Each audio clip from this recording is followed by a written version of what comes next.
our game now has all the functionality we wanted built into it. So let's go ahead and make it a full build. So we go to our file and then build settings. We need to make sure that our levels that we want are added into the scene, into our build settings here. So we have, at the moment, I just have the main menu, level 1, and our victory screen. That's fine, but obviously you'll want to have more levels in your final game. Next thing we want to do is go to our player settings. I'm going to set a new icon, which is our little alien hunter logo. That's absolutely fine. We want to force ourselves into 16:9 resolution again, much as we've done before. So I'm going to untick the other ones to make sure that our players are all playing within the same space and getting the same kind of view when they play the game. And otherwise, all our other settings are okay. We know we want to call it Alien Hunter. That's fine. I'm going to say company name, once again, is just James. But of course, you can set it to whatever you want. And with all that done, I'm going to hit build here. I'm going to create a new folder to store my builds in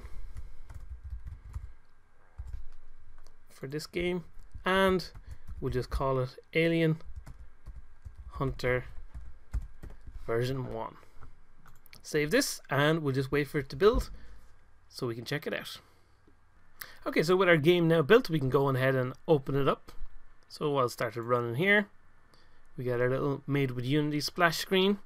So we just wait a couple of seconds and we'll load into our main menu and we can check it out. So we've got our Alien Hunter game in operation and can start a new game. We'll just try and play through here and see how far we can get.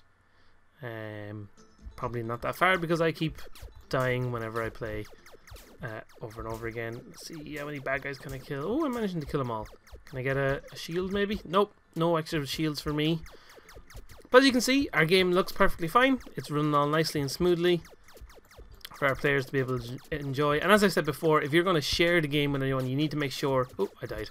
You need to make sure that you send both the .exe file as well as the folder called data that will contain all the files they need to actually be able to let people play the game themselves. So there we go, we completed our little level here. That should bring us on to the victory screen. Congratulations, you completed the game. I hit a button and I go back to the main menu. So perfect. Everything in our game works just the way we want it to. It's all playing along exactly how we want, and we can now be satisfied in knowing that we have completed our third project.